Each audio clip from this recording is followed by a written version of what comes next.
اور مذاق میں یہ بھی کہا کہ حضرت نوح علیہ السلام پہلے تو کھیتی باڑی کرتے تھے اور اب زمین پر کشتی چلائیں گے۔ حضرت نوح علیہ السلام خاموشی سے اللہ کا حکم بجا لاتے رہے اور ان سے کہتے کہ اب بھی وقت ہے، بتوں کی پوجا چھوڑ دو اور ایک اللہ کی عبادت کرو، تاکہ جب اللہ کا عذاب تم پر نازل ہوگا تو تم سب لوگ ہلاک ہو جاؤ گے۔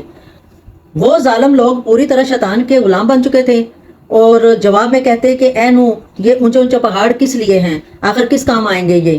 جس دن ایسا کوئی وقت آئے گا، سیلاب آیا یا طوفان آیا یا اللہ کا عذاب آیا، تو ہم ان پہاڑوں پر جا کر چڑھ جائیں گے۔ یہ کہہ کر وہ شیطانی کہے لگانے لگے۔ یہ اس لیے کرتے کہ نوح علیہ السلام کشتی نہ بنائیں، لیکن حضرت نوح علیہ السلام اپنے ارادے کے پکے تھے۔ وہ بلاخر کشتی تیار ہو گئی تو اللہ تعالیٰ نے آپ کو حکم دیا کہ اپنے اہل خانہ اور ان لوگوں کو کشتی میں سوار کر لو جو اللہ پر ایمان لائے ہیں۔ تو نوح علیہ السلام نے ایسا ہی کیا، اناج وغیرہ بھی ذخیرہ کر لیا۔ کشتی بہت بڑی تھی، اس کی 3 منزلیں تھیں۔ پہلی منزل پر درندوں اور جانوروں کو رکھا گیا، دوسری منزل پر حضرت نوح علیہ السلام اور اہل ایمان تھے، اور تیسری منزل پر پرندوں کو رکھا گیا تھا۔ آپ نے اپنے بیٹے کو بھی آواز دی کہ کشتی میں آ جاؤ ورنہ طوفان میں غرق ہو جاؤ گے، لیکن اس نے آپ کی ایک نہ سنی۔ آپ کا وہ بیٹا بہت گستاخ اور نافرمان تھا۔ اس نے نہایت بدتمیزی سے کہا کہ میں سب سے اونچے پہاڑ پر چڑھ جاؤں گا، مجھے آپ کی کشتی میں پناہ نہیں لینی۔ اس موقع پر اللہ تعالیٰ کی وحی نازل ہوئی کہ وہ کافروں کی جماعت میں شامل ہو چکا ہے، وہ تمہارے گھر والوں میں شامل نہیں ہے، اس کو چھوڑ دو۔ تو چنانچہ حضرت نوح علیہ السلام نے اسے چھوڑ دیا اور تمام اہل ایمان کو اور جانوروں پرندوں کو اندر داخل کر کے کشتی کے دروازے مضبوطی سے بند کر دیے۔ اب اللہ کا عذاب شروع ہوا۔ سب سے پہلے حضرت نوح علیہ السلام کے گھر میں جو تندور تھا اس میں سے پانی نکلنا شروع ہو گیا، پانی ابلنا شروع ہو گیا، اور پھر آہستہ آہستہ موسلادھار بارش شروع ہو گئی۔ زمین پر پانی بڑھنے لگا اور زمین سے چشمے پھوٹ پڑے۔ اس طرح کر کے زمین پہ سارا پانی ہو گیا۔ حضرت نوح علیہ السلام کی کشتی بھی پانی میں تیرنے لگی۔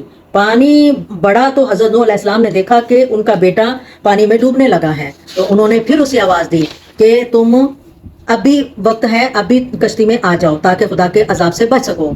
مگر اس نے جواب دیا کہ تم جاؤ، میں کسی پہاڑ کی چوٹی پر چڑھ جاؤں گا اور اپنی جان بچا لوں گا۔ یہ کہہ کر وہ ایک بلند و بالا پہاڑ کی چوٹی کی جانب دوڑنے لگا، لیکن پانی کی ایک لہر آئی اور اسے بہا کر لے گئی۔ بے شک اللہ اور اس کے پیغمبروں کے نافرمانوں کا یہی حشر ہوا کرتا ہے، چاہے وہ نبی کی اولاد ہی کیوں نہ ہو۔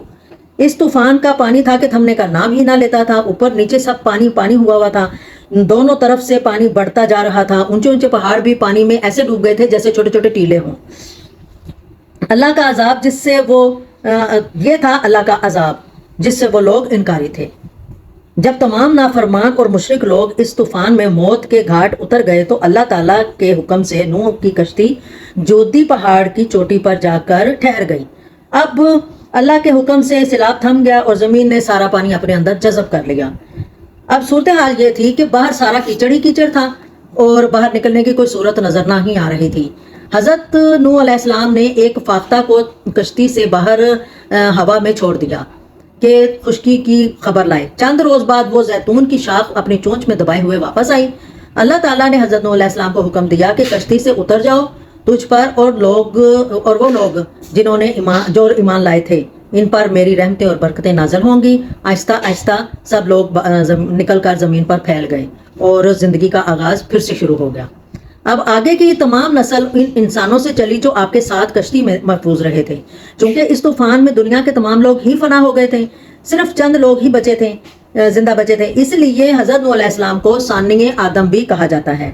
انہی کی اولاد اس وقت دنیا میں موجود ہے۔ تو پیارے بچوں، حضرت نوح علیہ السلام کی کہانی آپ کو اس کا مطلب سمجھ میں آیا؟ اگر آ گیا ہے تو کمنٹ ضرور کریں، اور اگر نہیں آیا تو میں آپ کو بتاتی ہوں۔ اس کا مطلب یہ ہے کہ ہم اچھے کام کریں گے، اللہ تعالیٰ اور اس کے آخری رسول صلی اللہ علیہ وآلہ وسلم کے بتائے ہوئے طریقوں کے مطابق چلیں گے تو اللہ تعالیٰ ہم پر رحمت اور برکت کا سایہ عطا فرمائے گا۔